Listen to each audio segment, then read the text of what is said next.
মঞ্চে বসা ওলামায়ে কেরাম, সম্মানিত ব্যক্তিবর্গ, সামনে বসা মুসলমান ভাইরা, পর্দার আড়ালের সম্মানিতা মা এবং বোনেরা, আমরা কোরআনে প্রবেশ করছি। দুইটা শর্ত আছে কোরআন শুনতে হলে। ফাসতামিউ লাহু ওয়া আনসিতু, এটা আমাদের মালিকের ভাষা। কার ভাষা? খুব দামি কথা। কিন্তু এক নম্বরে শোনা তো লাগবেই, চুপ থাকাও লাগবে। কারণ আল্লাহর চাইতে বড় কথা দুনিয়াতে আর কারো হতে পারে না। এমনকি তার মতো সত্য কথাও কার আছে? সুতরাং সত্য একদিকে, বড় আর একদিকে। নিশ্চুপ হয়ে থাকবেন। কালিমাতুল্লাহি হিয়াল উলিয়া, সবার উপরে থাকবে আমার আল্লাহর কথা। দল মত জাতি বর্ণ ধর্ম নির্বিশেষে। আজকে এটা শুধু জামাত বিএনপির অনুষ্ঠান না, মানুষ পদবাচ্চে যারা বিবেচিত সবার জন্য আজকের এই অনুষ্ঠান। হাদা বায়ানুল লিন্নাস, মানুষ যারা, তাদের জন্য আপনি বর্ণনা করেন। আমরা সেই উদ্দেশ্য নিয়েই বসেছি। মানুষকে আল্লাহর কালামের ভেতরে গুরুত্বপূর্ণ একটা বিষয় বিবেক, কি বললাম? এখন আর জবাব দেন না, না এটা ক্লাস চলছে। ওনারা ক্লাস নাই কলেজে, আমরা 12 মায়ের 13 ছেলে নিয়ে ক্লাস করছি। জবাব দেবেন একেবারে 1-2 ছেলে পিলের মতো। বলেন তো, গুরুত্বপূর্ণ বিষয় আজকের সাবজেক্টের নাম কি? বিবেক। আরো জোরে বলেন। বিবেক যদি কেউ কাজে লাগায় সে রাস্তা হারাবে না। আর বিবেক কাজে লাগে না, এই জন্য এ দেশটা হারিয়ে গিয়েছিল। 15.5 বছরে যারা ছিল, বলেন তো ওদের বিবেক কি ছিল না মরে গিয়েছিল? মরে গিয়েছিল। নাই তো জীবিত মানুষ পিটিয়ে ছাড়া তার লাশের উপরে ড্যান্স দিতে পারে, এ কি মানুষ বলা যায়? পশুও তো এত নিচে নামে না। কথা বলে না কেন? সুতরাং যারা আমরা এসেছি, আমরা আশা করছি আমরা মানুষ, আদমের সন্তান, আশরাফুল মাখলুকাত। আদমের সন্তান 2 প্রকার হয়, একটা সুসন্তান, একটা কুসন্তান। আবু জেহেল, আবু লাহাব, উতবা, সাইবা, ফেরাউন, হামান, এরা ছিল কুসন্তান। এরাও আদম সন্তান। এরা কি সন্তান? আপনি এখন বিশ্বের দিকে তাকান, গুগলে সার্চ দেন, 6 জন মানুষের নাম গণহত্যার তালিকায় ভেসে আসবে। তার ভেতরে যিনি পালিয়েছে ওনার নামও আছে। তার মানে উনি গণহত্যাকারী, এটা স্বীকৃত। তামাম দুনিয়া এখন জানে। যেইভাবেই হোক চলে গেছে, আলহামদুলিল্লাহ। কথা বলেন না কেন? কাকে ধরে না এই দেশে? একটা ফকির পর্যন্ত বাদ যায়। ফকিরও তা আমার মনে হয় ভিক্ষার পরে চাঁদা দেওয়া লাগতো। এই কথা বলেন না কেন? ফকিরের চাঁদা দেওয়া লাগতো না? কি অবস্থা বানিয়েছিল দেশটাকে। জাহান্নাম কেমন হবে আমরা শুধু পড়েছি, দেখি নাই। আজকের তেলাওয়াত কিন্তু আয়াত ওই সংক্রান্ত কিছু কথা আছে, আমরা যদি টাচ দিতে পারি দেব ইনশাল্লাহ। কিন্তু 15.5 বছরে ওরা দেশটাকে জাহান্নামের মতোই বানিয়ে ফেলেছিল। হঠাৎ করে আল্লাহ দৃশ্য পাল্টিয়ে দিলেন কেন? আমি 1500 বছর আগে কোরআনে কারিমে সেই কথা আল্লাহ জানিয়েছেন। 2024 সালের 5 আগস্ট। আমার তো মনে হচ্ছে যে মিলে গেছে। একটু দেখেন সূরা আনআম 44 নম্বর আয়াত। আল্লাহ রাব্বুল আলামিন বলেন, থাক, ওগুলো মনে হয় রংপুর বিভাগের লোক, রাজশাহী বিভাগের লোক অত ঝামেলা করে না। মফিজরা ও মফিজই এরকমই করবে। যারা এখন ডিস্টার্ব করবে বলবো যে রংপুর বিভাগের লোক।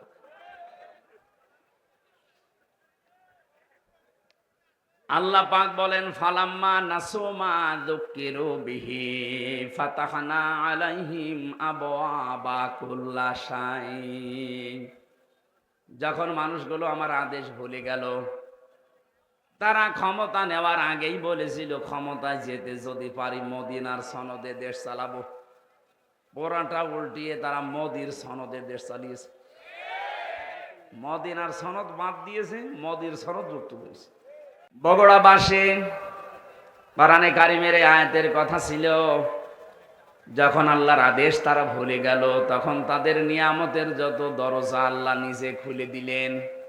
আমরা দেখতে পেয়েছি 2006 সালের 28 অক্টোবর পৃথিবীর ইতিহাস যারা পাল্টিয়ে ফেলেছিল। কি? যিনি পালিয়েছে উনি এখনো পর্যন্ত দেশে আসার আকাঙ্ক্ষা পেশ করছে, অথচ তারই নির্দেশে সারা দেশ থেকে লগি বৈঠা নিয়ে মানুষ পিটিয়ে হত্যা করা হয়েছে রাজধানীতে। এর আসল মাস্টার মাইন্ড, এর হুকুমদাতা হিসাবে উনি দায়ী। কথা বলে না কেন? ডাইরেক্ট ইনডাইরেক্ট মানুষ মেরে ফেলার জন্য বহু চেষ্টা দুনিয়াতে উনি চালিয়েছে। সোজা ছাপটা কথা, আমাদের এই আপনাদের বগুড়ার পুত্রবধূ, ওনাকেও হয়তো ডাইরেক্ট কিছু করে না, ইনডাইরেক্ট এতিমের সম্পদ আত্মসাতের মামলা দিয়েছে। যেই কয় টাকার মামলা দিয়েছে ওই কয় টাকার চাইতে আরো 3 ডবল টাকা বেড়ে গেছে। আমার মনে হয় তার পুরস্কার দেওয়ার দরকার ছিল। তারে যদি আপনি এইভাবে শাস্তি দিয়ে চিকিৎসা পর্যন্ত না দিতে দেন, তাহলে দরবেশ বাবার কি করা উচিত আপনি বলেন? সে তার 2 কোটি 3 কোটি না, 36,000 কোটি আপনি এক জীবনে গণনা করেও শেষ করতে পারবেন না। দেশটা ফোকলা করে ফেলেছে কয়েকজনে। সুতরাং যিনি আছেন দূরে, এই আয়াতের অনুযায়ী আমরা দেখতে পেলাম আল্লাহর আইনগুলো যখন মানুষ ভুলে যায় তখন তাদেরকে আল্লাহ নিয়ামত বাড়িয়ে দেয়। কোন নিয়ামত তাদেরকে দেয়নি? সব আল্লাহ দিয়ে দিয়েছিলেন। হাত্তা ইদা ফারিহু বিমা উতু, আল্লাহ পাক বলেন এই মানুষগুলো আমার এই নিয়ামত পাওয়ার পরে দানকৃত এই সম্পদ, এই ক্ষমতা, এই প্রভাব প্রতিপত্তি, এই টাকা পয়সা, অর্থ সম্পদ, এই সুস্থতা, এগুলো পাওয়ার পরে ওরা যখন আনন্দে আত্মহারা হয়েছিল, আখাযনাহুম বাগতাতান, হঠাৎ করে আমি আল্লাহ নিজে তাদেরকে ধরলাম। 2024 সালের 5 আগস্টে শুধু ছাত্র জনতা, দেশের জনগণ ওদেরকে ধরে নাই, ধরেছে সরাসরি আল্লাহ। আখাযনাহুম, এর ফাইল কর্তা আল্লাহ সরাসরি নিজে।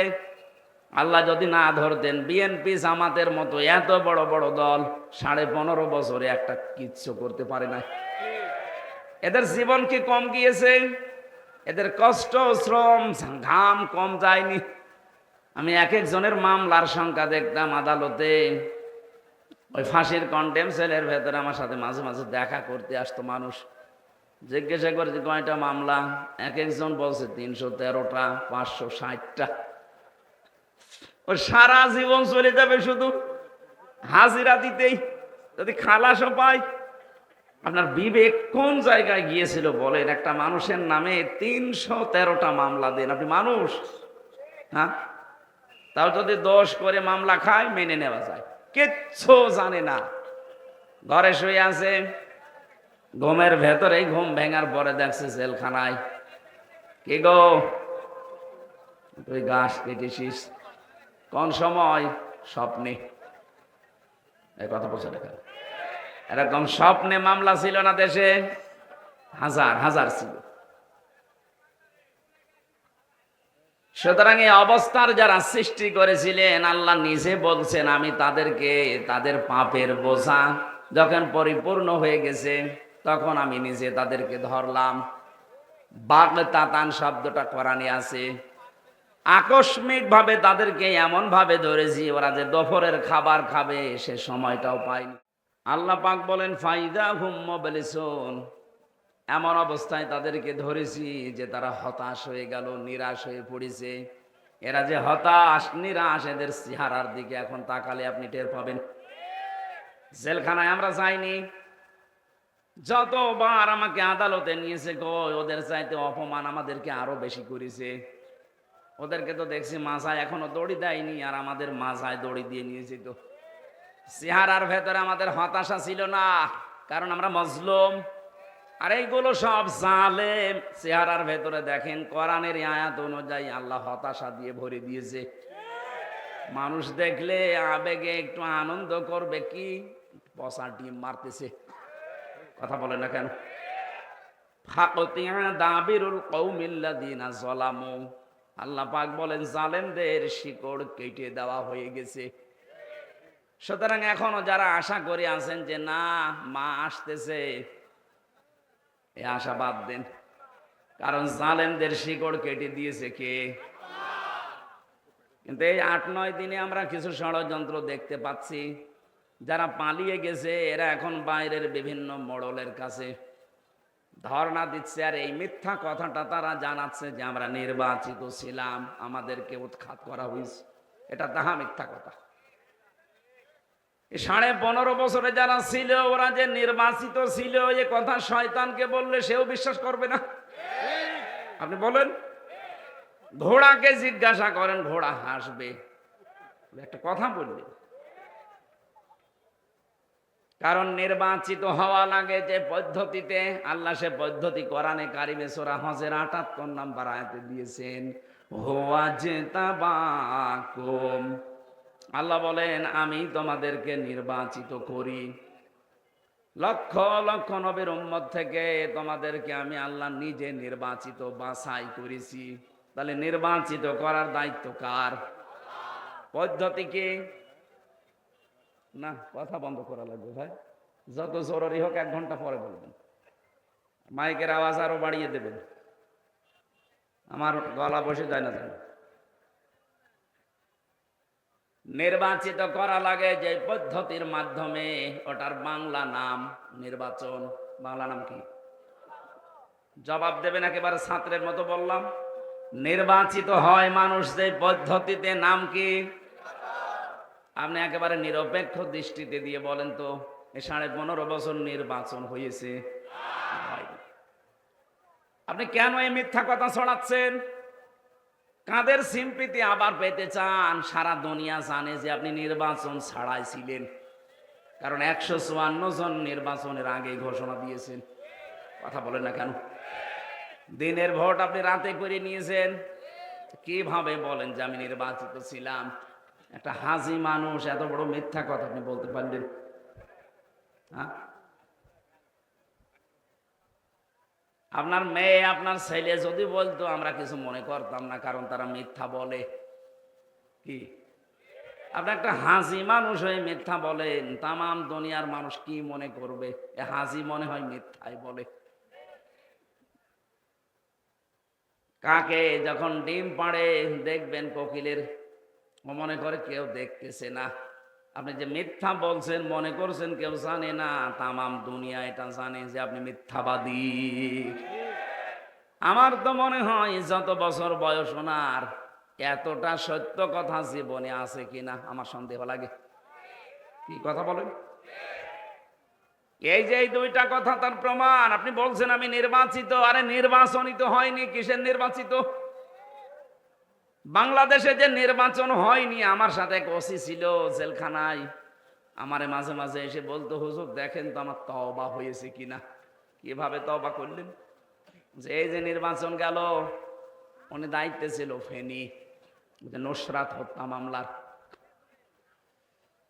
সে নির্বাচনের রাত 12টার পর থেকে আমার যা দলবল আছে এদেরকে সাথে নিয়ে আমি আল্লাহর নামে ভোট কাটা আরম্ভ করলাম। হ্যাঁ, এই যে কোরআন শরীফ আমার সামনে, এইভাবে বলছি, আমি আল্লাহর নামে ভোট কাটলাম। ফজর পর্যন্ত কাজ শেষ করার পরে এটা জমা দিয়ে দিলাম বাক্স। গোসল করলাম, ওযু করার পরে 2 রাকাত নামাজ পড়লাম। এবার আমি নামাজ শেষ করে বললাম আস্তাগফিরুল্লাহ, হুজুর আমার তওবা হয়েছে। না, আপনি তো আল্লাহর কাছে দোষ করেননি যে আস্তাগফিরুল্লাহ পড়বেন, আপনি দোষ করেছেন হামজার কাছে। কথা বলেছেন না কেন? একটা এমপি বানাতে হলে 3.5 লাখ থেকে 4 লাখ মানুষের রায় লাগে, ভোট লাগে, আর আপনি সবাইটা একাই দিয়ে দিলেন আর বলছেন হুজুর আমি আস্তাগফিরুল্লাহ পড়লাম। আগে আমার মতো 4 লাখ হামজার কাছে যে স্বীকার করবেন, বলবেন যে আমার ভুল হয়ে গেছে, এখন কি করব বলেন। তারা যদি মন থেকে বলে ঠিক আছে মাফ করে দিলাম যান, তাহলে আপনি মাফ পাবেন। কথা বলেন না কেন? ভয়ঙ্কর বিষয়ে এই কয় বছরের ভেতরে অনেক হামজা দুনিয়া থেকে বিদায় নিয়েছে, আপনি তাদের কাছে মাফ চাবেন কি করে? এই জন্য 15.5 বছরে যারা জুলুম অত্যাচার নির্যাতন, বিশেষ করে আয়না ঘরের সাথে যারা জড়িত, গোম আর খুনের সাথে যারা জড়িত, এ মানুষগুলো যদি শুধু এখন আস্তাগফিরুল্লাহ পড়ে, জীবনও মাফ হবে না। এদের মাপ পাওয়ার একটাই পদ্ধতি আছে, অপরাধ যার কাছে স্বীকার করবেন তার কাছে। আপনার কারণে এই লোকটা 15.5 বছর ব্যবসা করতে পারে নাই। আপনি চাঁদাবাজি করে, মিথ্যা মামলা দিয়ে, মিথ্যা সাক্ষী দিয়ে এরকম বহু মানুষের জীবন নষ্ট করে দিয়েছেন। কাউকে গুম করেছেন, খুন করেছেন, আয়না ঘরে রেখেছেন। আমি 10 দিন মাত্র ছিলাম আয়না ঘরে। এই 10 দিনই আমি দেখেছি মানুষের কি যন্ত্রণা ওই জায়গায়। কিছু কিছু মানুষের নখ হয়ে গেছে এত বড় বড়, চুল দাড়ি গোপ, মনে হচ্ছে জঙ্গল থেকে বেরিয়ে এসেছে। যখন আমাকে কালো কাপড় বেঁধে নিয়ে যেত মাঝে মাঝে ওই দেওয়ালের দিকে, কিছু কারারক্ষী আছে, কিছু পাহারাদার আছে, সবাই একেবারে হারামি না, দু একটার একটু বিবেক হালকা আছে। ওই মানুষগুলো যেহেতু এর আগে 17, 18, 19 সাল পর্যন্ত তোর আমার আলোচনা শুনেছে, বাইরে যে আরো শোনে, ওরা আমাকে নিয়ে যাওয়ার সময় বলতো, হুজুর আস্তে করে খুলে দেই, এ পর্যন্ত কেউ নেই। মাটির নিচে ওই সুড়ঙ্গ ঘর দিয়ে যখন নিয়েছে, এত বড় বড় নখ হয়ে গেছে, দেওয়ালের সাথে খুশিয়ে খুশিয়ে কেউ কেউ লিখেছে, মোবাইল নাম্বার দিয়ে নিচে লিখে দিয়েছে, ভাই যদি মাইরে যেতে পারেন এ নাম্বারে বলবেন যে আমি বেঁচে আছি। আপনি কি করেছেন টের পাচ্ছেন? আপনি যদি মেরে ফেলতেন, ইলিয়াস আলীকে ধরার পরে যদি আপনি মেরে ফেলে বলতেন তাকে মেরে ফেলেছি, তার বউটা অন্তত অন্য জায়গায় বিয়ে করতে পারত। কথা বলে না কেন? তার ছেলে, ওই ছোট্ট ছোট্ট মেয়েগুলো জানতো যে বাবা মারা গেছে। এখনো পর্যন্ত আপনি জানালেনও না যে লোকটা মরে গেছে, অথচ তাকে বহু আগে আপনি মেরে ফেলেছেন। এই গম, এটা আমার মনে হয় মানুষ হত্যার চাইতেও বড় অপরাধ। এদেশে কিয়ামতের আগে যারাই আসবে, এই গম নামক এত বড় মানবতা বিরোধী কাজ যেন কিয়ামত পর্যন্ত তুলে দেয়। আপনি মেরে ফেলেন একটা মানুষকে তার অপরাধের জন্য, আপনি গম করবেন কোন কারণে? কত ক্ষতি হয় জানেন? এটাই আমার 10টা দিনের ভেতরে আমার বাবা, মা, স্ত্রী, আমার 2টা মেয়ে পাগল হয়ে গেছে 10 দিন মাত্র। মুফতি ফখরুল আমার সাথে ছিল, উনি আমাকে বলতো, ভাই হামজা তোমার সাথে কি করে আমি জানি না, আমার এই পায়ের ভেতর দিয়ে হাত দিয়েছে, এভাবে বসিয়ে পায়ের ভেতরে হাত দিয়ে সামনে যে লোহার ব্যারিকেড দেওয়া আছে ওর সাথে হাত বেঁধে হ্যান্ডকাপ দিয়ে লাগিয়ে দেয়। আরে ভাই 2 মিনিট, 5 মিনিট, 10 মিনিট না, বছরের পর বছর। কাউকে আমি 8 বছর, 10 বছর, 14 বছরের মানুষ দেখেছি ওখানে। 14টা বছর একটা মানুষ, এদিকে 1.5 হাত, এদিকে 3.5 হাত, এতটুকু একটা ঘর, কোনো আলো বাতাস নেই। একটা মানুষ জানে না যে এটা কোন বছর, কোন সাল চলছে, কি মাস এটা, কি বার এটা, কয়টা বাজে, ওর কিচ্ছু জানা নেই। 2-5 দিন, 10 দিন থাকলে তো মানুষ পাগল হয়ে যাওয়ার কথা। আমি তো প্রায় হাফ পাগল হয়ে গিয়েছিলাম, অথচ আপনি আসেন 14 বছর। আমার মনে হয় এই দেশের 18 কোটি মানুষকে, মানুষ যদি যিনি পালিয়ে গেছে ওনাকে মাফ করে দেয়, ব্যারিস্টার আরমানের বউ জীবনও মাফ করবে না, ইলিয়াস আলীর বউ জীবনও মাফ করবে না। আপনি ওই জায়গায় থাকলে বুঝতে পারতেন কি করেছেন। এ কঠিন অবস্থাগুলো আপনি তৈরি করলেন, আর এখন বলছেন আস্তাগফিরুল্লাহ, আল্লাহ আমাকে মাফ করে দেন। আল্লাহর কাছে আপনি অপরাধ করেছেন, আপনি অপরাধ করেছেন আমাদের কাছে। কথা বলেন ঠিক কিনা? যাদের কাছে অপরাধ করেছেন, যদি সত্যি আপনি জালেম হয়ে থাকেন, আপনি নিজেও জানেন আপনি জালেম কিনা। অপরাধ যার কাছে স্বীকার করবেন তার কাছে। কিভাবে স্বীকার করবেন? যে বলবেন যে ভাই আমার মাফ হয়ে গেছে, ভুল হয়ে গেছে, না, এই 15.5 বছরে তার যে বিশাল ক্ষতি করে ফেলেছেন, ওই ক্ষতিপূরণ আগে তাকে দেবেন। কথা বুঝতেছেন? আমার যে 3টা বছরে আমার বাবার কাছ থেকে প্রায় 30 লাখের উপর আপনার টাকা নিয়েছেন বিনা কারণে। এই যে কয়েকদিন আগে মামলা আমার সব খারিজ হয়ে গেল, আদালত কর্তৃক প্রমাণিত যে আমার কোনো দোষ নেই, আমি নির্দোষ।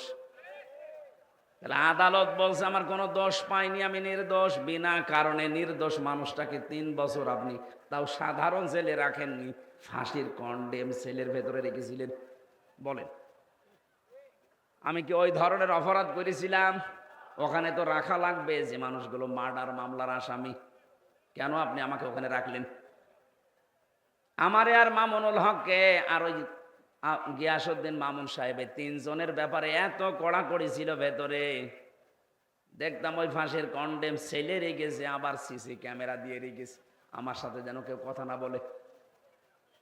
এত মানসিক কষ্ট, খাবারের কষ্ট যোগাতেছিলেন। আর আপনি এখন আস্তাগফিরুল্লাহ পড়বেন, আল্লাহ আপনাকে মাফ করে দেবে। তা আমরা কি করছি? হায় 15.5 বছর আবার আপনাকে আমি বাঁচাতে চাই। যদি সত্যিই মাপ পেতে চান, এই মায়া কান্না বাদ দিয়ে সত্যি যদি মাপ পেতে চান, যার কাছে যে অপরাধ করেছেন এই অপরাধ স্বীকার করেন, আর ওই অপরাধের জন্য যা যা ক্ষতি হয়েছে ক্ষতিপূরণ দেন। কাউকে মিথ্যা মামলা দিয়েছেন, মিথ্যা সাক্ষী দিয়ে তাকে 5 বছর জেল খাটিয়েছেন, ওই 5 বছরে তার যে বিশাল ক্ষতি করে ফেললেন, ওই ক্ষতিপূরণ আপনাকে দেওয়া লাগবে। আমার মনে হয় এই তাওবা যদি বাংলাদেশে আরম্ভ হয়, আগামীতে যারাই রাষ্ট্রনায়ক হবে, আগামীতে যারাই দেশ নায়ক হবে, তারাও চিন্তা ভাবনা করে দেশ চালাবে। কথা বলেন না কেন? আর এই তাওবা যদি না হয় দেশে, এ পৃথিবীতে সন্ত্রাস মুক্ত করা কখনোই সম্ভব হবে না। মানুষের ভেতরে যে আছে, এ দিন দিন এদের অপরাধ প্রবণতা বাড়তে থাকবে। আমরা আশা করি আজকে থেকে অপরাধ যার কাছে করবেন, ক্ষমা চাবেন তার কাছে। একটা হাদিস বলছে, যুবতী মেয়ে এসে বলে, হে রাসূল, আমি জেনা করে ফেলেছি। নবীজি বললেন, কাউকে বলবা না, চলে যাও। মেয়েটি আবার এসে বলে, হে রাসূল, আমি জেনা করেছি। সুতরাং যারা মানুষ হত্যার সাথে জড়িত, আপনাদের আখিরাত শেষ, আপনি মারা গেলে জাহান্নামী। ওমাই ইয়াকতুল মুমিনা মুতাআম্মিদান ফাজাযাউহু জাহান্নাম। সূরা নিসার 93 নম্বর আয়াত। আল্লাহ বলেন, যারা মানুষ হত্যা করে তাদের 1 নাম্বার শাস্তি জাহান্নাম। কি বলেন বলেন? আপনার আখিরাত তো শেষ। দুনিয়ায় যদি আপনি বৈধভাবে এখন বেঁচে থাকতে চান, যারা এই 3732 জন মানুষ হত্যার সাথে জড়িত, ফাইনাল কথা, তাদের মেরে ফেলা লাগবে, কোনো বুদ্ধি নেই আর। 3 নম্বরে ওয়ালা ইয়াজনুন, জেনা করবা না। যারা দুনিয়ায় জেনা করে এই মানুষগুলোর শাস্তি কয়টা? ডবল। বলেন বলেন? মেয়েটি বলছে, হে রাসূল, আমি জেনা করে ফেলেছি, গর্ভবতীও হয়ে গেছি। বিশ্ব নবী বললেন, তোমার অপরাধ হয়েছে, কিন্তু বাচ্চাটার অপরাধ নেই, ওটা আগে খালাস হোক। খালাস হওয়ার সঙ্গে সঙ্গে আসবো, আমি বিচার করে দেব। যে এসেছে বলে, হে নবী, এই যে আমার বাচ্চা, আপনি আমাকে মুক্ত করেন অপরাধ থেকে। ও বগুড়াবাসী, আমার কথা হচ্ছে, মেয়েটা আরবি ভাষার লোক, আরব দেশের। তার ভাষা, মাতৃভাষা কি? বলেন বলেন? নবীজি কি তাকে বলতে পারতেন না, ঠিক আছে, যা হয়েছে হয়েছে, গোপনে আস্তাগফিরুল্লাহ পড়ে নাও? আর তাকে কি আস্তাগফিরুল্লাহ মুখস্থ করানো লাগতো? সে তো তার মুখস্থ আছে, কারণ সে আরবি ভাষার লোক, একবার শুনলেই তো পড়ে ফেলতো। সে কি আস্তাগফিরুল্লাহ পড়লে তার মাফ হয়ে গেছে? কেন নবীজি তাকে বললেন যে ঠিক আছে যাও? 10 মাস 10 দিন পরে এসেছে বাচ্চাটা নিয়ে, বললেন না, এখনই হবে না, তোমার স্তনের দুধ আছে, এই বাচ্চার অধিকার 2 বছর, এটা আগে কমপ্লিট করে আসো। বাচ্চাটা যখন শক্ত খাবার খাওয়া শিখবে তখন আসবা। ঠিক এসেছে। যখন আসলেন ডাক দিয়ে বললেন, হে রাসূল, তাড়াতাড়ি করেন। সে কিন্তু জানে যে বিচার কি হবে, সে নিজে জেনে এসেছে। বিশ্বনবী নিজে ছেলেটাকে এক সাহাবীর আন্ডারে দিয়ে দিলেন। ডাক দিয়ে বললেন, একে মাটির ভেতরে গেড়ে দাও। চারিদিক থেকে পাথর মারা আরম্ভ হয়ে গেছে। হযরতে খালিদ ইবনে ওয়ালিদ বলেন, এত জোরে একটা পাথর নিক্ষেপ করলাম, একটা ফিনকে দিয়ে রক্ত এসে আমার শরীরে লেগেছে। আমি বরদোয়া দিয়েছিলাম, ভৎসনা দিয়েছিলাম। নবীজির কানে কথাটা যাবার পরেই বিশ্বনবী বললেন, খালিদ থামো, আমি নবী, তুমি নবী না। আমি যা জানি তুমি জানো না। আমি যা দেখতে পাই তুমি দেখতে পাও না। আমি দেখতে পেয়েছি আজরাইল 70,000 ফেরেশতা নিয়ে আকাশ থেকে নাজিল হয়ে আমাকে বলছে, হে রাসূল, এই মহিলার যে তাওবা, এর যে অনুশোচনা, এর যে কর্মকাণ্ড দেখিয়ে গেল দুনিয়ায়, এমন ভাবে যদি কোনো জালেম তাওবা করে যেতে পারে, আল্লাহ তাকেও মাফ করে দেবেন। কি বুঝলেন আপনি এই ছোট্ট স্টোরি থেকে? শুধু অপরাধ করে আস্তাগফিরুল্লাহ পড়লে যদি মাফ হয়ে যেত।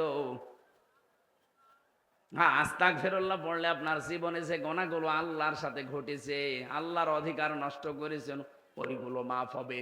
আপনি সব সময় এই জন্য পড়বেন ইস্তেগফার, আস্তাগফিরুল্লাহ, আস্তাগফিরুল্লাহ। কিন্তু তাওবা যদি কেউ করতে চায়, তাওবা করলে জীবনের অপরাধ শুধু মাফ হয় না, ওই জায়গাটা আল্লাহ পুরা ফাঁকা করে দেয়, বাকি জায়গাটা আমার আল্লাহ পুরা নেকি দিয়ে পাল্টিয়ে দেয়। ইল্লা মান তাবা ওয়া আমানা ওয়া আমিলা আমালান সলিহা ফাউলাইকা ইউবাদদিলুল্লাহু সাইয়্যাতিহিম হাসানাত। দুইটাই বহুবচন। আল্লাহ পাক বলেন যারা তাওবা করে, ইস্তেগফার না, যারা তাওবা করে, এই মানুষগুলো তাওবা করার পরে যদি সিদ্ধান্ত নেয় যতদিন আমি বেঁচে আছি ভালো কাজে লাগবো। এখন তাওবা কি? তাওবার 1 নাম্বার শর্ত হচ্ছে অনুশোচনা করা। কি? 2 নাম্বারে আপনি অপরাধ যার কাছে করেছেন তার কাছে যে স্বীকার করতে হবে, স্বীকৃতি দেওয়া লাগবে। এটা যদি আল্লাহর সাথে সম্পৃক্ত হয় আল্লাহর কাছে বলবেন, যদি বান্দার সাথে সম্পৃক্ত হয় বান্দার কাছে বলা লাগবে। 3 নাম্বারে যা করেছি জীবনে আর এই কাজ আমি জীবনে দুনিয়ায় কোনোদিন রিপিট করব না। জোরে বলেন সুবহানাল্লাহ। তাহলে তাওবা করলে জীবনের অপরাধ শুধু মাফ হয় না, পুরা জায়গাটা আল্লাহ নেকি দিয়ে পাল্টিয়ে দেয়। এটা আস্তাগফিরুল্লাহর মতো না। মেয়েটা তাওবা করেছে না ইস্তেগফার করেছে? তাওবা। বলেন বলেন। এই জন্য আমার আল্লাহ দুনিয়াতে তার এমন তাওবা কবুল করলেন, বিশ্বনবী বলেন এটা যদি পুরা আরব জাহানে সবার ভেতরে ভাগ করে দেন সবাইকে আল্লাহ মাফ করে দেবে। এত বড় তাওবা হয়েছে তার। আর 15.5 বছরে এই 14 দল বাদ দিয়ে বাকি আমরা যারা আছি এদেশে সবাই মাজলুম। কথা বললেন না? 14 দল বাদ দিয়ে বাকি যারা আছি আমরা সবাই কম বেশি মজলুম। এই মজলুমদের এখন উহুদের ময়দান থেকে শিক্ষা নেওয়া লাগবে। উহুদের ময়দানে প্রথমে কিন্তু বিজয় হয়ে গিয়েছিল মুসলমানদের, কিন্তু গনিমতের মাল যখন ভাগাভাগি করার জন্য দৌড়াদৌড়ি আরম্ভ করেছে, হযরতে খালিদ বিন ওয়ালিদ ওই সময়ও কাফের ছিল। আকস্মিক ভাবে তিনি অতর্কিত হামলা চালিয়ে জাগায় 14 জন মানুষ মেরে ফেলেছিলেন। আমার মনে হয় বাংলাদেশ এখন উহুদের প্রান্তরে দাঁড়িয়ে আছে।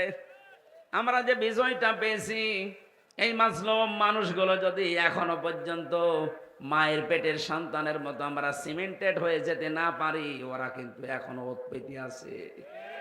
দেখেন না, মাঝে মাঝে বলে আমি কাছাকাছি আছি, চট করে ঢুকে পড়বো, এমনি বলে। ওরা ওই খালিদ বিন ওয়ালিদ যখন কাফের ছিল, যে ভূমিকা ছিল ওরা ওই ভূমিকা পালন করার জন্য আছে উৎপত্তি। এই জন্য মাঝে মাঝে নতুন নতুন ইস্যু তৈরি করে পাঠায়। আর দেশের কিছু মানুষ আছে ওরা আন্দাজে লাফিয়ে পরিবেশ নষ্ট করে। পরিবেশ নষ্ট করে করবে কি? পেছনে লাল হয়ে যায়। কথা বলছেন না কেন? যে গোপালগঞ্জে আরম্ভ করেছিল, ওই সময় কয়েকদিন শুনলাম বাসের ভাড়া গোপালগঞ্জ থেকে ঢাকা পর্যন্ত যদি আপনি দাঁড়িয়ে যান 1000 টাকা, আর বসে গেলে 500 টাকা।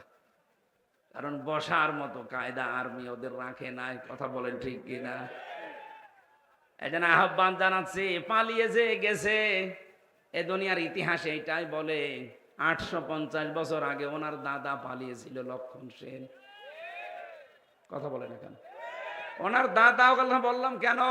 আমার ফাঁসি চাই বইটা পড়েন, দেখেন ওনার জন্মের ইতিহাস লেখা আছে। ওনার জন্মের ইতিহাস না, ওনার বাবার জন্মের ইতিহাস লেখা আছে। আমি মেজর ডালিম বলছি, বইটা পড়েন। আমি 5 তারিখের পরে এই কয়েকটা বই আমি সব আগা গোড়া শেষ করে দেখেছি। আল্লাহ, আমরা ভাবি কি আর আসলে হয়েছে কি?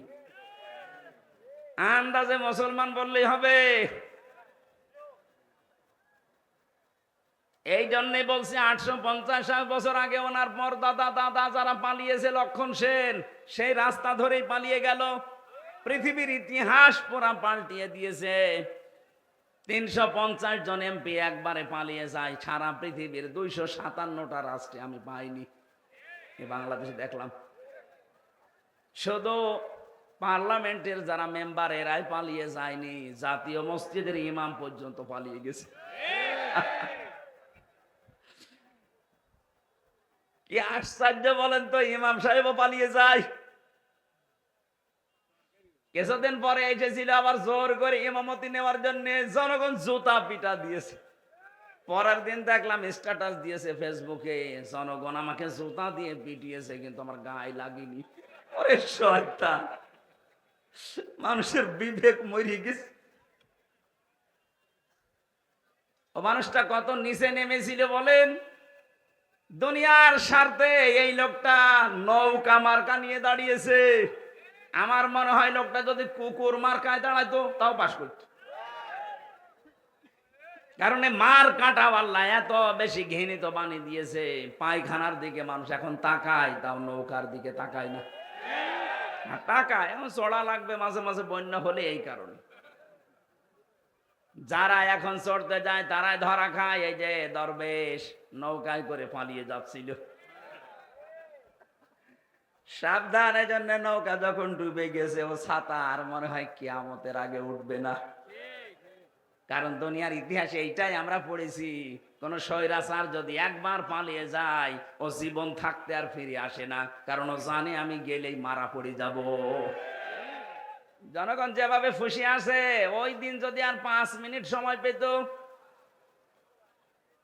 আমার মনে হয় এতদিন কব্বরে পাঠিয়ে দিত। হায়াত আছে বলে বেঁচে আছেন, কিন্তু সারা জীবনে এখন যতদিন আছেন অপমানের জীবন নিয়ে থাকা লাগবে। আমাদের শিক্ষা নেওয়া দরকার এখান থেকে, আমরা যেন জালেম হয়ে না যাই কোনোদিন। যদি আমরা কেউ জুলুমকারী হয়ে যায়, মাজলুমকে আল্লাহ তো ক্ষমা করে দেবে, কিন্তু জালেমের জন্য আল্লাহ নিজে মামলা দেবে। এটা আছে সূরা শুরা 25 নম্বর পারা 6 নম্বর পৃষ্ঠার 12 নম্বর লাইনের 42 নম্বর আয়াতের প্রথম অংশে আছে, ইন্নামাস সাবিলু আলাল্লাযিনা ইয়াজলিমুনান নাস। অবশ্যই আমি আল্লাহ নিজে মামলা দায়ের করব তাদের বিরুদ্ধে যারা মানুষ হয়ে মানুষের উপরে জুলুম করেছে। 15.5 বছরে যে জুলুম হয়েছে এটা ওয়াজ করা লাগবে আরো জোরে। সুতরাং 1628টা চেয়ার ছিল এই দেশে, মেন চেয়ার শাহ আলম ভাইয়ের চেয়ার না, এই চেয়ার না। যিনি পালিয়েছে তাকে থেকে শুরু করে থানার শিবগঞ্জের ওসি পর্যন্ত 1628টা চেয়ার ছিল মেন দায়িত্ব পালন করার জন্য। আর এইগুলো যারা ঘোরাফেরা করে এরাই দেশ চালায়। এই মানুষগুলোর প্রত্যেকটা ছিল জালেম আর জালেমের সহযোগী, কেউ ডাইরেক্ট কেউ ইনডাইরেক্ট। এই কথা বলেন না কেন? এদের বিরুদ্ধে মামলা হামজার, বলেন শাহ আলমের, কার? আমরা অত্যাচারিত হয়েছি, আমরা যদি কিছু নাও বলি আল্লাহ আপনার বিরুদ্ধে মামলা দেবে। কারণ এই দেশের 1628টা চেয়ারের যারাই ছিল তারা আল্লাহর মামলার আসামি। আপনি শব্দটা খেয়াল করছেন? কত ওজনওয়ালা, আল্লাহর মামলার আসামি এরা। বাদী যত বড় হয় মামলা তত কঠিন হয়, বলেন। এরা আল্লাহর মামলার আসামি। এটা দুনিয়াও শেষ জালেমদের, আখিরাতও শেষ। আল্লাহু লা ইয়াহদিল কওমাজ জালিমিন। আল্লাহ বলেন আমি জালেমদেরকে হেদায়েত দিচ্ছি না, দেব না। এটা মুজারে, বর্তমান ভবিষ্যৎ, প্রেজেন্ট ফিউচার। কি করলেন আপনি? জালেমদের দোসর হয়ে সাহায্য সহযোগিতা করে যা কামিয়েছিলেন সেগুলো ভোগ করতে পারলেন না। আর দুনিয়া তো শেষ হয়ে গেল, আপনার আখিরাতও শেষ। আপনি তো ছোটখাটো কোন বাদীর আসামি না, আপনি সরাসরি আল্লাহর মামলার আসামি। আপনার দিকে তাকিয়ে এখন আফসোস হয় মাঝে মাঝে, কি করলেন আপনি? আমাদের জীবনের দিকে একটু খেয়াল করা দরকার। আমি আমার ইমান থেকে বলছি, এখানে যারাই আমরা আছি 200 বছর পরে যদি এই জমিনে কেউ আমরা ঘুরে আসি, আমার নিজের বাড়ি, বানানো বাড়ি, আমাকে আমার নাতি ছেলে তারা উঠতে দেবে? বলেন তো দুনিয়াটা কেমন? এই বাড়ি ঘর জমি জায়গার জন্য এমন কোনো কিছু করি নাই, সব আমার জীবনে ছিল, সে বৈধ অবৈধ বলেন। অথচ মাত্র 200 বছর পরে এখন ফিরে আসবেন, আপনাকে আপনার ছেলের ছেলের ছেলে 3 পুরুষের পরে আর তারা চিনবেও না, উঠতেও দেবে না।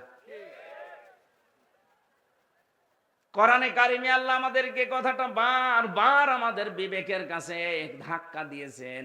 আমাল হায়াতুদ দুনিয়া ইল্লা মাতাউল গুরুর। ও পৃথিবীর বান্দা বান্দিরা, একটু বিবেকটা কাজে লাগাতে পারো না? দুনিয়ার জীবন কিন্তু ধোঁকা। তোমার মা বাবাও ধোঁকা, সন্তান ধোঁকা, স্ত্রী ধোঁকা। দুনিয়ায় একটু ভান করে থাকো, দেখো চোখ বন্ধ করে সব ধোঁকা ধরা পড়ে যাবে। সুতরাং আমরা যেন পাগলামি না করি কেউ। বিশাল ধোঁকা আমাদের সামনে যেটা দেখা দিচ্ছে এখনো আছে, এই ধোঁকায় পড়ে আমি আমার আখেরাত নষ্ট কোনো করতে পারি না। আমার আখেরাত যেন আমার সামনে এক নাম্বারে থাকে, এই দুনিয়া যেন আমার পেছনে থাকে। তাহলে আখেরাত যদি কেউ এক নাম্বার বানায়, দুনিয়া আমার আল্লাহ তার কপালে যা আছে এমনি দিয়ে দেবেন। আমরা কি আখেরাত সামনে রাখতে রাজি আছে? বলেন বলেন। আমার এবার তেলাওয়াত কি তো আয়াত সূরা আরাফ 179 নাম্বার আয়াত। আজকের আলোচনার বিষয় যেটা বলেছিলাম, নাম হচ্ছে বিবেক। নাম কি? এটা যাদেরকে আল্লাহ দিয়েছেন, এই বিবেক যাদের কাছে লাগে না, একেবারে অ্যাক্টিভ হয়ে মিশে যাবেন কোরআনের সাথে। আল্লাহ পাক বলেন, ওয়ালাকাদ দারানা লিজাহান্নামা কাসীরাম মিনাল জিন্নি ওয়াল ইনস। অধিকাংশ মানুষ আর জিন জাহান্নামে যাবে, এই জন্যই তাদেরকে বানিয়েছি। কে বলছেন? প্রশ্ন আসতে পারে, তাহলে আমার দোষ কি? অধিকাংশ মানুষ আর জিন যদি জাহান্নামে যায়, তা আমার কি দোষ? হ্যাঁ, এখানে আল্লাহ 3টি ইন্দ্রিয় শক্তির কথা দিয়েছেন। যাদের ভেতরে এই 3টা আছে, যদি কাজে না লাগে সে জাহান্নামে যাবে, যার কাজে লাগবে সে জান্নাতি। একেবারে কাটছাট সহজ কথা। 1 নম্বরে লাহুম কুলুবুল লা ইয়াফকাহুনা বিহা, যাদের কলব আছে কিন্তু চিন্তা ভাবনা নেই। এই যে আপনাকে বিবেক আল্লাহ দিয়েছেন, কিন্তু বিবেকটা আপনি কাজে লাগান না। বিবেক কাজে লাগাতে পারলে আপনি রাস্তা হারাবেন না, রাস্তা পেয়ে যাবেন। একেবারে গোড়াতে শিকড়ে আল্লাহ হাত দিয়েছেন আমাদের। হালাতা আলাল ইনসানি হিনুম মিনাদ দাহারি লাম ইয়াকুন শাইআম মাযকুরা। আল্লাহ পাক বলেন, হামজা একটু কি খেয়াল করো না, বিবেকটা কাজে আমার লাগে না? যে তুমি জন্মের আগে উল্লেখ করার মতো কিছুই ছিলে না। আমার এই যে 33 বছর বয়স, এখন 34 বছর আগে হামজা নামে আমার বংশে যেহেতু কেউ ছিল না, আমার বংশে আমার এই রিয়াজ এবং ফেরোজা, এই মাধ্যমে আমি দুনিয়ায় আসলাম। কেউ আলোচনাও কোনোদিন করেছে যে এখানে হামজা নামে একজন এসেছে? মাত্র 34 বছর আগে। আল্লাহ পাক আমাকে এটা স্মরণ করাচ্ছেন কেন? কারণ একটা দুর্বল জায়গায় আঘাত দিয়েছেন আমার। আমি তখন কিছুই ছিলাম না, নেই থেকে আস্তে আস্তে আমার আল্লাহ আজ হামজা বানিয়ে চেয়ারে বসিয়েছে। এখানে মা বাবার দায়িত্ব শুধু বিছানায় থাকা, বাকি যা করার কে করেছে? একটু বিবেকটা এদিকে কাজে লাগাতে পারেন না? আল্লাহ আমাদের একটা স্মরণের মাধ্যম দিয়েছেন এইভাবে, ফালিয়ানজুরিল ইনসানু মিম্মা খুলিক খুলিকা মিম্মা ইন দাফিকি ইয়াখরুজু মিন বাইনিস সুলবি ওয়াত তারাইব।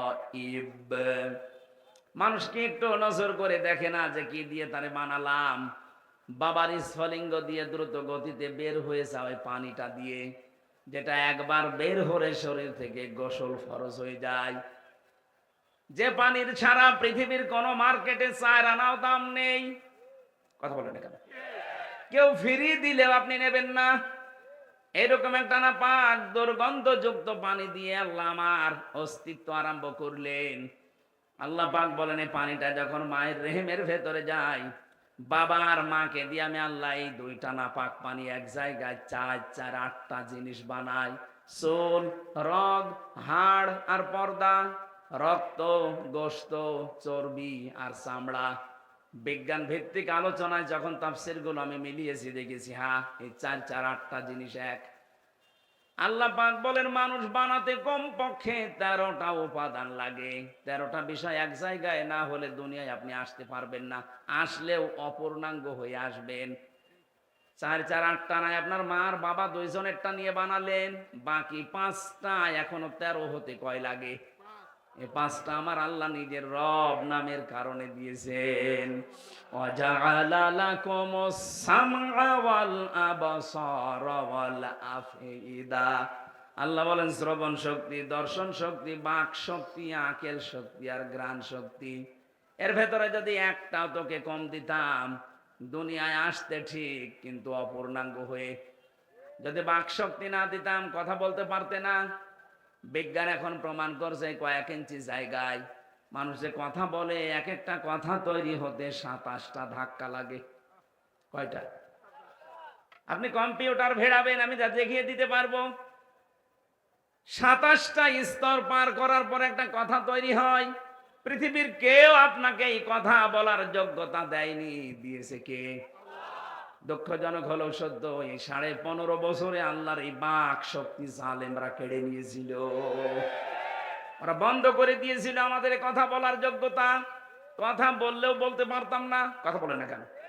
কথা তো বলবো আমার মনে যেটা আছে, যেটা বৈধ কথা ওইটা, অথচ আমাদের কণ্ঠনালী চেপে ধরতো। আমরা চাই কিয়ামতের আগে আমাদের এই বাক শক্তি কেউ যেন রুদ্ধ করে দিতে না পারে। কথা বলেন। আমার এই অধিকার আমার আল্লাহ দিয়েছেন, আপনি কেন বন্ধ করলেন? কোরআনে কারিমে আল্লাহ যত বড় বড় রহমতের কথা তিনি জানিয়েছেন, তার ভেতরে 4টার কথা সবচাইতে বেশি জানিয়েছেন। 1 নম্বরে আর রহমানু আল্লামাল কোরআন খলাকাল ইনসানা আল্লামাহুল বায়ান। আল্লাহ পাক বলেন আমি যে রহমান, আমার দয়া দেখতে চাও, পৃথিবীর সবচাইতে বড় দয়া কোরআনে কারিম তোমাদেরকে দেওয়া। লক্ষ লক্ষ নবী পাঠিয়েছিলাম দুনিয়ায়, কোন নবীকে আমি আল্লাহ কোরআন দেয়নি, তোমাদেরকে দিয়েছি। এটা আমার বড় নিয়ামত। এটাই শুধু না, আমি তোমাদেরকে মানুষ বানিয়েছি। মায়ের পেটের ভেতরে আমি আল্লাহ নিজে তোমাদের মানুষ বানিয়ে শেষ করে দেইনি, কথা বলার যোগ্যতা দিয়েছি। এই যে কথা বলতে পারা কত বড় নিয়ামত। এই আয়াতের ব্যাখ্যায় হাদিস এসেছে, বিশ্বনবী জানিয়েছেন। বিজ্ঞান তো বলেছে 27টা স্তর পার করা লাগে, নবীজি বলেছেন প্রতিটি স্তরে একটা একটা করে আল্লাহর ফেরেশতা বসে আছে। এর কাছে ও, ওর কাছে এ, এর কাছে এ, এভাবে সিরিয়াল আকারে দিতে দিতে সর্বশেষ আমাদের এই মুখের গর্ত দিয়ে একটা কথা আল্লাহ বের করে দেয়। ধাক্কা লাগে কয়টা? 27। বলেন বলেন। আপনাকে যদি এই শক্তিটা আল্লাহ বাক শক্তি না দিত, বাকি 4টা দিত, তাহলে আপনি আসতেন কিন্তু বোবা হয়ে, কথা বলতে পারতেন না। আরে ভাই, এইটার জন্য তো কিয়ামত পর্যন্ত সেজদায় পড়ে থাকার কথা। দর্শন শক্তি আল্লাহ আমাদেরকে দিয়েছেন, আলাহুম আ'য়ুনুল লা ইউবসিরুনা বিহা। কি হয়েছে? চোখ দিলাম তোদেরকে, কেন দেখিস না? যেটা দেখার দরকার মানুষ ওইটা দেখে না, যেটা দেখা দরকার না, নিষিদ্ধ, ওইটার দিকে মানুষের চোখ বেশি। বলেন, একটু কন্ট্রোল করা যায় না নিজেকে? আজ কত মানুষ নিজের বৈধ স্ত্রী বাদ দিয়ে পরকীয়া প্রেমে 180 মাইল বেগে লাইন চালাচ্ছে, নাকি এলাকায় শুরু হয়নি? নিষিদ্ধ বস্তু দেখতে দেখতে চোখের পর্দা কালো হয়ে গেছে। যেটা দেখা দরকার না ওইটা যদি কেউ বারবার দেখে, আমার আল্লাহ চোখের উপরে 2টা জিনিস দান করে, তার বৈধ জিনিসগুলোর প্রতি ঘৃণা জন্মিয়ে যায়। সেদিন একজন স্ট্যাটাস দিয়েছিল আমাকে, বলছে আমার বৈধ স্ত্রী কয়েক বছর সংসার করার পর একটা সন্তানও দিয়েছে, কিন্তু এখন আমার আর ভালো লাগে না। বাইরের মেয়ে লোক দেখলে খুব ভালো লাগে, আনন্দ লাগে। বললাম এই রোগ থেকে মুক্ত হওয়ার জন্য 2টা পদ্ধতি আল্লাহ দিয়েছেন, ঔষধ। এখানে যাদের এরকম অভ্যাস আছে, নিজের জায়েজ স্ত্রী এখন আর ভালো লাগছে না, বাইরেরটা দেখলেই কেমন জানি আকর্ষণ তৈরি হয়, নাকি এলাকায় নেই? যদি এরকম মন মানসিকতা কারো তৈরি হয়, উলঙ্গ অর্ধ উলঙ্গ নাচ দেখলে আনন্দ লাগে, তাদেরকে আপনি কোরআনে কারিমের ঔষধ 2টা বলছি, সূরা নূর 18 নাম্বার পারা, 12 নাম্বার পৃষ্ঠা, 7 নাম্বার লাইনের 30 নাম্বার আয়াত। তো বাড়ি যে এই আয়াতটা একটু তাফসির পড়বেন। وَقُلْ لِلْمُؤْمِنِينَ يَغُضُّوا مِنْ أَبْصَارِهِمْ وَيَحْفَظُوا فُرُوجَهُمْ ذَلِكَ أَزْكَى لَهُمْ إِنَّ اللَّهَ خَبِيرٌ بِمَا يَصْنَعُونَ। বলেন আল্লাহু আকবার। আল্লাহ পাক বলেন, হে নবী, মুমিন পুরুষ যারা আছে এখানে তাদেরকে আপনি বলে দেন তারা যেন তাদের চক্ষুকে নিম্নগামী করে রাখে পর স্ত্রী থেকে, পর নারী থেকে। 2 নাম্বারে তাদের লজ্জা স্থানকে হেফাজত করে। প্রশ্ন আসতে পারে, 2টা কাজ করা অত সহজ? হ্যাঁ, সহজ না। এই জন্যই তো আল্লাহ আপনাকে এত দামি বানিয়েছে। আপনার পরীক্ষা তো এই 2টাই। বিশ্ব নবী জানিয়েছেন 2টা গর্থের যদি কেউ আমাকে গ্যারান্টি দিতে পারে, আমি আল্লাহর নবী বলছি তাকে আমি জান্নাতে পৌঁছিয়ে দেব। 1 নাম্বারে এই মুখটা, 2 নাম্বারে লজ্জা স্থান। এই 2টা গর্থ যদি সত্যিই কেউ হেফাজত করে রাখতে পারে, আল্লাহর দিকে তাকিয়ে একটা অনির্বচন সুখ আপনাকে আল্লাহ দান করবে। শব্দটা কে বললাম বলেন তো? অনির্বচন সুখ। এটা বাংলা, বাস্তবতা দেখাচ্ছি। এই যে সিল ছো মারে যখন পাখির বাচ্চাদের, মা পাখিটা তখন নিজের ডানাটা এভাবে বিছিয়ে ফল করে দেয়, এর নাম আরবিতে ওয়াকফিজ।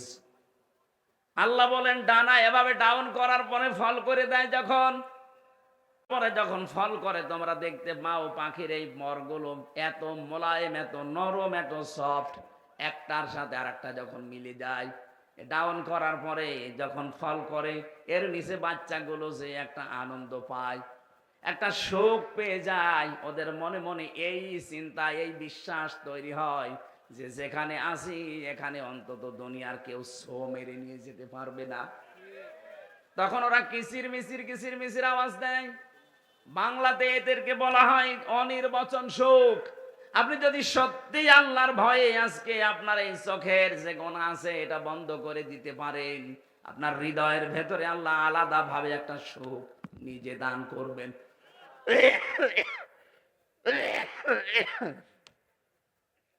বগুড়াবাসী এখানে এখনই এই মুহূর্ত থেকে মাহফিল যদি সাকসেস করতে চাই, শুধু সুন্দর করে সাজানোই না, এটা বাড়ি নিয়ে যাওয়া লাগবে।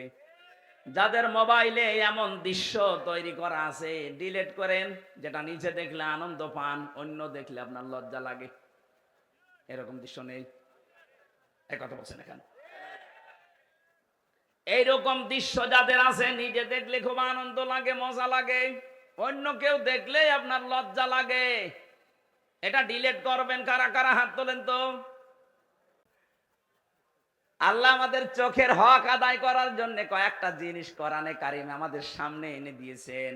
আফালা ইয়ানজুরুনা ইলাল ইবিলি কাইফা খুলিকাত ওয়া ইলাস সামাই কাইফা রুফিআত ওয়া ইলাল জিবালি কাইফা নুসিবাত ওয়া ইলাল আরদি কাইফা সুতিহাত। বলেন আল্লাহু আকবার। আল্লাহ পাক বলেন, ও দুনিয়ার মানুষেরা, নজর করে একটু দেখতে পারো না? চোখ দিলাম, উঠের দিকে তাকাতে পারো না? মরুভূমির জাহাজ বানিয়েছি ওইটা আমি। তোমরা একটু জমিনের দিকে তাকাতে পারো না? এটা বিছানা বানিয়ে দিয়েছি। ওই আকাশের দিকে তাকাও, খুঁটি ছাড়া বিশাল ছাদ মাথার উপরে রেখে দিয়েছি। পাহাড়ের দিকে তাকাও, পেরেক স্বরূপ পাহাড়কে আমি জমিনের সাথে গেড়ে দিয়েছি। ও বন্ধুরা, পেরেক যখন মানুষ মারে, এই যে তক্তার উপরে পেরেক মারা না নেই? এই পেরেক যখন মারে তক্তার উপরে, ওই যে সামনে একটা আল বেরিয়ে থাকে চ্যাপটা মতো, এই চ্যাপটা অংশ এতটুকু হলে ভেতরে জাগিয়েছে চ্যাপটার চাইতে 20 গুণ বড়। কথা বলে দেখেন। আপনি পেরেক যদি এইটা, আল্লাহ বলেন পেরেকের মতো পাহাড়কে জমিনে গেড়ে দিলাম, তার মানে পাহাড় যত বড় আছে উপরে তাতে 20 ডবল নিচে আল্লাহ গেড়ে দিয়েছেন। এই যে পঞ্চগড়ের পাশে হিমালয় পাহাড়, আপনি চিন্তা করেন 36,000 ফিট, এত বড় বিশাল পাহাড় উপরে যদি থাকে, ভেতরে এরকম 20 গুণ আল্লাহ গেড়ে দিয়েছেন। আল্লাহর ক্ষমতা কি? সাথে বিশ্বাস করি আল্লাহ একজন আছে। আরে ভাই, তার ক্ষমতা কি জানেন? কিয়ামতের আগে তা 7 তবক আসমান আর জমিন পুরাতন কাপড়ের মতো আল্লাহ নিজের হাতের ভেতরে গুটিয়ে নেবেন। জোরে বলেন আল্লাহু আকবার। আল্লাহ আমাদেরকে এগুলো দেখিয়ে দেখিয়ে আমাদের বিবেকটা নাড়া দিচ্ছে। কি হয়েছে তোদের? আমার ক্ষমতা সম্পর্কে ধারণা আসে না? 8, 5, 13টা জিনিস এক হয়ে যাওয়ার পরে আস্তে করে মায়ের পেট থেকে ধরে নিয়ে আসলাম। তোর একটা বারের জন্য বিবেক কাছে লাগে না? কেন তোরে আমি এভাবে বানিয়ে নিয়ে আসলাম? পৃথিবীর অন্যান্য সৃষ্টিকে, এ মানুষগুলো এই সৃষ্টি জগৎকে আমি কত দুনিয়ায় তাদেরকেও নিয়ে আসি, কিন্তু এত সম্মান দিয়ে নিয়ে আসি না। শুধু আশরাফুল মাখলুকাত হিসাবে তোদেরকে আমি এত সম্মান দিয়ে দুনিয়ায় নিয়ে আসি। মারা যাবার পরে তাদেরকে আমি ফেলে দেব যেখানে সেখানে না, তাদের সম্মানজনক একটা দাফন কাফনের ব্যবস্থা পর্যন্ত আমাদের করা লাগে। কথা বলেন ঠিক কিনা? যে আদমকে এত সম্মান দিলেন বিবেকের কারণে। কিসের কারণে? বিবেক আছে বলে আপনার এত সম্মান। বিবেক না থাকলে আপনি যদি পাগল হয়ে যান, আপনার এত সম্মান দুনিয়ায় কেউ দেবে না। সুতরাং আপনার যে বিবেক আছে এটা আজকে থেকেই কাজে লাগাবেন। এমনকি জাহান্নামে যাবে যারা, মেন গেটে যে ফেরেশতা দাঁড়িয়ে আছে, দারোয়ান ফেরেশতা মালিক, ও জিজ্ঞাসা করবে, আলাম ইয়াতিকুম রাসূলুম মিনকুম ইয়াতলুনা আলাইকুম আয়াতি রাব্বিকুম ওয়া ইউনযিরুনাকুম লিকা ইয়াউমিকুম হাযা। কি তোমাদের কাছে কি নবী রাসূল যায়নি? এই জাহান্নামের যে আযাবের কথাগুলো তারা কি তোমাদেরকে শোনায়নি, সতর্ক করেনি? প্রত্যেকটি জাহান্নামী মানুষগুলো এক বাক্যে জবাব দেবে, ক্বালু বালা ক্বাদ জানা নাযীর। হ্যাঁ, আমাদের কাছে সতর্ক বার্তা নিয়ে এসেছিল। নবী হয়তো আসে নাই, নবীর ওয়ারিসরা এসেছিল। সত্য কথা বলতে হবে, মিথ্যা বলা যাবে না। সত্য পথে চলা লাগবে, মিথ্যা পথে চলা যাবে না। সত্যকে মিথ্যার সাথে মিশ্রণ করা যাবে না। দায়িত্ব জীবনে যেইটা যেইটা আছে পালন করা লাগবে, এই কথাগুলো আমাদের স্মরণ করিয়েছিল। কিন্তু মনে মনে ভাবতাম এইটা আর বলতাম, ফাকাল্লাবনা ওয়া কুলনা মা নাযালাল্লাহু মিন শাই। মনে হয় বেটা মিথ্যা কথা বলছে, এরকম কিছু আল্লাহ নাযিল করেনি। এরকম ধারণা এই দেশে কারো নেই এখন। এত ভেঙে ভেঙে কথা বলার পরে অনেকের মনের ধারণা, না, এ মনে হয় আল্লাহ এরকম কথা দেয়নি, আমি কি বানিয়ে বলছি? বলেন বলেন। তখন ওরা এক বাক্যে জাহান্নামের ফেরেশতা দারোয়ানের কাছে বলবে, লাউ কুন্না নাসমাউ আও নাকিলু মা কুন্না ফি আসহাবিস সাঈর। আমরা যদি ওই জামানায় কথাগুলো শুনতাম জীবিত অবস্থায়, আর যদি বিবেক কাজে লাগাতাম, তাহলে আজকে এই জাহান্নামে আমাদের আশা লাগতো না। বগুড়াবাসী, বিবেক যাদের আছে এখনো কিন্তু কাজে লাগান, নয়তো জাহান্নামী হয়ে যাবেন। বিশ্বনবী মেয়েদের সম্পর্কে জানিয়েছেন, নেককার মহিলা আল্লাহর কাছে 4টা গুণ বিশিষ্ট নারী। 1 নম্বরে, ইদা নাজারা ইলাইহা সাররাতুহু, যার দিকে স্বামী তাকালে স্বামীকে আনন্দ দেয়। আজ হাজারো মহিলা পরিবারে এইটা করে না। এটা মনে করে দুনিয়ার কাজ না, এটা আখিরাতের কাজ। স্বামী বাইরে থেকে যখনই আসবে, আপনার কথাবার্তা দিয়ে, অভ্যর্থনা দিয়ে, ওয়েলকাম দিয়ে, ব্যবহার আচার দিয়ে, খেদমত দিয়ে, যেভাবেই হোক তার মনটা তরুতাজা করা লাগবে। নবীজি বলেছেন, কোন মহিলা যদি স্বামীকে আনন্দ দিতে গিয়ে, হাসি খুশি করতে গিয়ে দাঁত বের করে ফেলে, যেই কয়টা দাঁত তার স্বামী দেখে আনন্দ পাবে, ওই কয়টা সওয়াব পাবে। ওরা দাঁত দেখায় স্বামী বাদ দিয়ে বিয়াইকে, দোলা ভাইকে। কথা বলে না কেন? ওয়াইদা গাবা আনহা হাফিজাতুহু, 2 নম্বরে, ওই মহিলার জন্য জান্নাতের 8টা দরজা খোলা থাকবে। যেই মহিলার স্বামী বাড়ি থেকে চলে গেলে, অনুপস্থিত থাকলে সে তার নিজের ইজ্জত আবরু সম্ভ্রমকে হেফাজত করে রাখে। কত মহিলার স্বামী বাড়ি থেকে চলে যেতে দেরিও মনে হয় যে ঈদ বেঁধে গেছে ওর। বলেন, পরকীয়া প্রেমে যারা লিপ্ত, মেয়েদের অভ্যাস একটা আছে জন্মগত ভাবে, ওরা যদি একবার কোন জিনিসের শান্তি পেয়ে যায়, জীবন চলে গেলে ওই জায়গা ছাড়তে চায় না। এটা শুধু দোষ ওদের একা না, হযরত আদম আলাইহিস সালামের স্ত্রী থেকে শুরু। জান্নাতে যখন ছিল, শয়তান যে মেন গেটে বলছিল, আকাসামাহুমা ইন্নী লাকুমা লামিনান নাসিহিন, আমরা আল্লাহর নামে কসম দিয়ে বলছি আমি তোমাদের হিতাকাঙ্ক্ষী। গোপন ভিত্তিতে সংবাদ পেয়েছি যে আল্লাহ তোমাদেরকে আরামের শান্তির জায়গায় বেশি দিন রাখবে না, তোমাদের তাড়িয়ে দেবে। হযরতে হাওয়া আলাইহিস সালাম আগে পেছনে চিন্তা না করে মনে করলেন, কি এত বড় আরামের জায়গায় থাকতে পারবো না মানে? বলছে কি করা লাগবে তাই বলেন, যা করা লাগে আরামের জায়গায় থাকতে আমি তাই করব। শয়তানের জন্য টার্গেট নিয়েছিল মহিলাকে, কাকে বলেন বলেন? মেয়েদের চক্রান্ত যে কত ভয়ঙ্কর, জান্নাত থেকে পর্যন্ত আমাদের চলে আসা লেগেছে। 15.5 বছরে মেয়ে লোকের চক্রান্ত আপনি দেখতে পেলেন না? একবার কোন রকমে চেয়ারে বসার পর যে শান্তি পেয়ে গেছে, দুনিয়ার সব মানুষ মারা যাক, চেয়ার আমার চাই। এজন্য মাঝে মাঝে দেখতাম এই কথা বলতো, নির্বাচন হয় হোক না হয় না হোক, আমি ক্ষমতা চাই। এটা শয়তানের কথা। কার কথা? মেয়েরা, আপনি স্বামী বাইরে গেলে, যে অনুপস্থিত স্বামী, আন্দাজে যার তার মোবাইলে কল দিয়ে এই যে শাবনূরের কণ্ঠে কথা বলেন, আপনি যতক্ষণ পরপুরুষের সাথে কথায় লিপ্ত থাকবেন আপনার কবিরা গুনাহ উঠতে থাকবে। মেয়েরা মোবাইলে কোন আওয়াজে কোন সিস্টেমে কথা বলবে আল্লাহ তাও জানিয়েছেন। সূরা আহজাবের 32 নম্বর আয়াত, ইয়া নিসান নাবিয়্যি লাস্তুন্না কা আহাদিম মিনান নিসাই ইনিত্তাকাইতুন্না ফালা তাখদাউনা বিল কওলি। আল্লাহ পাক বলেন, হে নবীর স্ত্রীরা, পর্দার আড়াল থেকে যদি কথা বলতে চান, কথা বলবেন সত্য কথা, কিন্তু ভাষা করবেন রুক্ষ সূক্ষ্ম, গরম দিয়ে কথা বলবেন। যার সাথে কথা বলছেন ওনার মনের ভেতরে যদি শয়তান কোনো কিছু ওয়াসওয়াসা দেয়, ওইটা আর কাজে লাগবে না। আপনি মোবাইলে কথা বলতে হলে প্রথমে সালাম দিয়ে জিজ্ঞাসা করে, যদি স্বামী কোথায়, বলে স্বামী আছে বাথরুমে অন্য জায়গায়।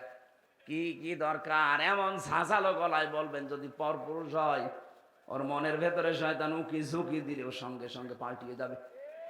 মনে মনে ভাববে, আল্লাহ এ কি মহিলা না আজরাইল।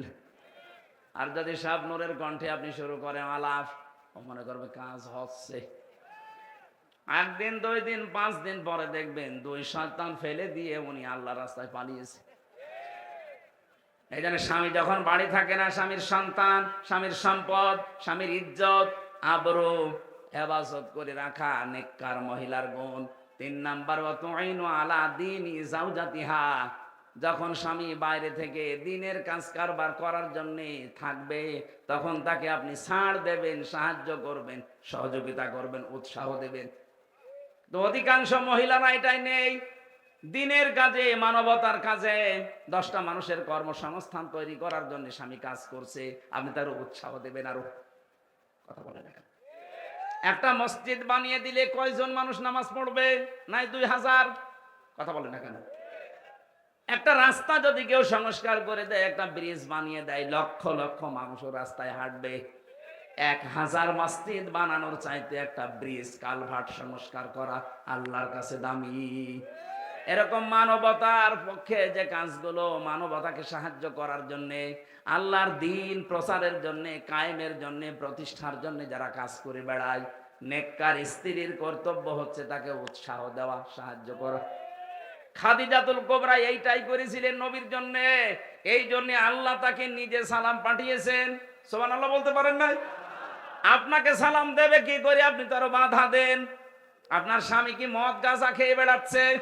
সে তো মানবতার পক্ষে কাজ করছে, 10টা মানুষের কর্মসংস্থান তৈরির জন্য চেষ্টা চালাচ্ছে। সমাজের জন্য কাজ করে যারা, মানবতার জন্য, ইসলামের জন্য, তাদের স্ত্রীরা যেন ছাড় দেয়, সাহায্য করে, উৎসাহ দেয়। এটা নেককার মহিলা। 4 নাম্বারে, স্বামী যেটা পছন্দ করে, নেককার হতে চাইলে ওইটা আপনাকে পছন্দ করা লাগবে যদি জায়েজ হয়। আমি সহ যত স্বামী এখানে আছি, প্রতিটি স্বামী আমরা চাই এবং পছন্দ করি মন থেকে, যে কোরআন হাতে নিয়ে বলছি, মন থেকে আমি চাই এবং পছন্দ করি বিয়ের পরে যেন আমার মা বাবা আমার সাথে থাকে। কথা বলেন না কেন? 100টার 98টা মহিলা এটা চায় না। হ্যাঁ, নামাজ পড়ে, রোজা রাখে, কালো বোরকা পরে, কিন্তু স্বামীকে মাঝে মাঝে খোঁচায় কি আর কতদিন একসাথে থাকবা, আলাদা হবা না। এই কথাটা শুধু ওই মেয়ে লোকের না, ওই মেয়ে লোককে হাওয়া দিচ্ছে ওই মেয়ে লোকের মা আর বড় বোন। ওখান থেকে শুধু হাওয়া দেয়, আর কতদিন থাকবে একসাথে। আরামে খেতে চাইলে আলাদা হ। এরকম শাশুড়ি আর বড় শালি কার আছে? হাত তোলেন তো। একজন আছে না? কি ইয়ার কি মারার কথা না, ওরা আছে, সত্যি আছে। সম্মানিত মা বোনেরা, আপনি মনে করেছেন আমি নামাজ পড়ি, রোজা রাখি, কালো বোরকা পরি, জান্নাত আমি পাবো না? পাবে কি? কে বলিস আপনি জান্নাত যাবেন? জান্নাতে যেতে হলে আপনার স্বামী যেটা পছন্দ করে ওটা যদি জায়েজ হয়, আল্লাহর কসম আপনার কষ্ট হলেও মেনে নেওয়া লাগবে। এই যে কয়েকদিন আমি গিয়েছিলাম আগে নীলফামারী কিশোরগঞ্জ থানা, একটা বৃদ্ধাশ্রমে ঢুকলাম। কতগুলো মা আর বাবা বসে আছে, তাদের চোখের দিকে তাকালেই মনে হচ্ছে ওরা সন্তানের জন্য বরদুয়া দিচ্ছে। কত কষ্ট লাগে একটা সন্তান বড় করতে। যারা বাবা আছে জিজ্ঞাসা করে দেখেন, একটা ছেলে একটা মেয়ের পেছনে 25 বছর 22 বছর শ্রম দেওয়ার পরে তার বিয়ে দেওয়া হয়। আমার মনে হয় আমার এই ছোট্ট মেয়েটাকে নিয়ে আমি যে ঝামেলায় আছি, আমাকে নিয়ে আমার বাবা মা ঠিক এই ঝামেলায় ছিল। প্রতিটি মানুষের পেছনে তার মা বাবা ঠিক এইভাবে শ্রম দিয়েছে। অথচ লাইন ধরে এই লাইনে বাবা, এই লাইনে মা বসে আছে বৃদ্ধাশ্রমে, সবগুলোর সন্তানই আছে। এতে সন্তানগুলো নিজেরা বড় ধাক্কা সহ্য করতে না পেরে বৃদ্ধাশ্রমে মাকে রেখে গেছে। সূরা আরাফ পড়েছি। এই আরাফের প্রথম বাংলা অর্থ হচ্ছে আরাফ মানে প্রাচীর। আরাফ মানে, নবীজি বলেন জান্নাত আর জাহান্নামের মাঝে আল্লাহ একটা প্রাচীর দিয়ে রাখবে। কিছু মানুষকে আল্লাহ দাঁড় করিয়ে দেবে, ওদেরকে আল্লাহ জাহান্নামও দেবে না, জান্নাতেও দেবে না। সাহাবী প্রশ্ন করলেন, হুজুর জান্নাতে দেবে না কেন? নবীজি বলেন এরা আর যাই করুক মা বাবার হক আদায় করতো না, তাদের সাথে খারাপ ব্যবহার করতো। আজকে গতকালকে বগুড়াতে একটা ছেলে মাকে জবাই পর্যন্ত করে ফেলেছে।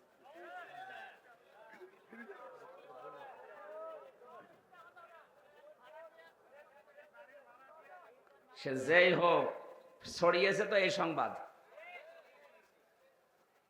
এটা যদি নাও হয়ে থাকে, এরকম জঘন্য কাজ বাংলাদেশ সহ বিশ্বে এখন অনেক জায়গায় হচ্ছে। নিজের মাকে পর্যন্ত জবাই করে ফেলতে পারে যে সন্তান। আমার মনে হয় আরাফ নামক প্রাচীরে অলরেডি দাঁড়িয়ে আছে। সাহাবী বললেন, হুজুর ওরা জাহান্নামে যায় না কেন? বিশ্ব নবী বলেন ওদেরকে আল্লাহ জাহান্নামে দিচ্ছে না, কারণ ওরা দুনিয়াতে দিন কায়েমের জন্য চেষ্টা করত। সুতরাং আপনার জীবনের মেন টার্গেট বানাবেন আল্লাহর দিনকে করে জমিনে কায়েম করা যায়, সে যেভাবেই হোক। পদ্ধতি যদি এই দুনিয়াতে আল্লাহর পাঠানো সিস্টেমের বাইরে যায়, ওই পদ্ধতি মানা যাবে না, যেটা জিএমবিরা করে না। ইসলাম কোনদিন এই পৃথিবীতে জঙ্গিবাদ, সন্ত্রাসী, বোমা হামলা এটা সমর্থন করে নাই, করবেও না। এই পৃথিবীর ময়দান শান্ত রাখার জন্য আল্লাহর যে নিয়ম আছে, রসুলের দেখানো যে পদ্ধতি আছে, এইটা অ্যাপ্লাই করে যদি কিয়ামত পর্যন্ত লাগে, দিন কায়েম না হয়, আপনার অসুবিধা নেই, আপনি চেষ্টা করার কারণে বেতন পেয়ে যাবেন। কথা বলেন না কেন? আমাদের চেষ্টা থাকা লাগবে কি করে আলা আলাহুল খালক ওয়াল আমর, এই জমিন আল্লাহ বানিয়েছে, কি করে আল্লাহর জমিনে আল্লাহর দিন এখানে দাঁড় করানো যায়।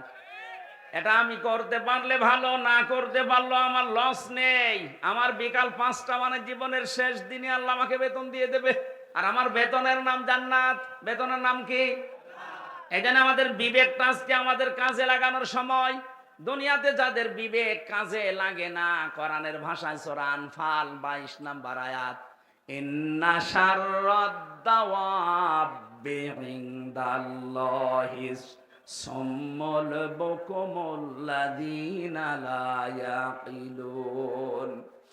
দুনিয়াতে যাদের বিবেক কাজে লাগে না, আল্লাহ বলেন হে নবী ওদেরকে মানুষের মতো দেখতে মনে হলে ওগুলো জানোয়ারের চাইতেও খারাপ।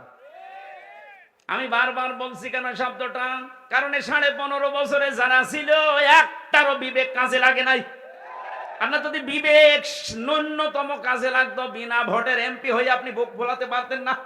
আপনার লজ্জা করতো না? জনগণ আমাকে নির্বাচিত করে না, আমি পরিচয় দিই করে যে আমি এমপি। আপনার বিবেক কোথায় গিয়েছিল? কুকুরে পোশাক করেছিল বিবেকে? সারা দুনিয়া ধিক্কার দিয়েছে 15.5 বছর, এরপরও মাটি কামড়িয়ে সিয়াদ ধরে পড়ে আছে। আল্লাহ এত বড় লাথি দিয়েছে, এখন আদালতে নিতে গেল দেখি লাথি খাই। কয়েকদিন আগে ইনো একটা লাথি খেয়েছে না? শুধু ওরে না, যারা জালেম ছিল প্রত্যেককে লাথি দেওয়া দরকার। এগুলো তো দুনিয়ার লাথি, আখেরাতের লাথি পড়িয়াছে। ফেরেশতারা ওদেরকে ফুটবলের মতো পিটাবে। জালেম আমরা কোনোদিন যেন না হয়ে যায়। আলাহুম আযানুল্লাহ ইয়াসমাউনা বিহা, যেগুলো শোনার তোমরা শোনো না। কি হয়েছে? কান দিলাম, শুনতে চাও না কেন? উলাইকা কালানাম, এই 3টি ইন্দ্রিয় শক্তি যাদের দিলাম, যারা কাজে লাগায় না, এই মানুষগুলো জানোয়ার। কে বলছেন? বলেন বলেন।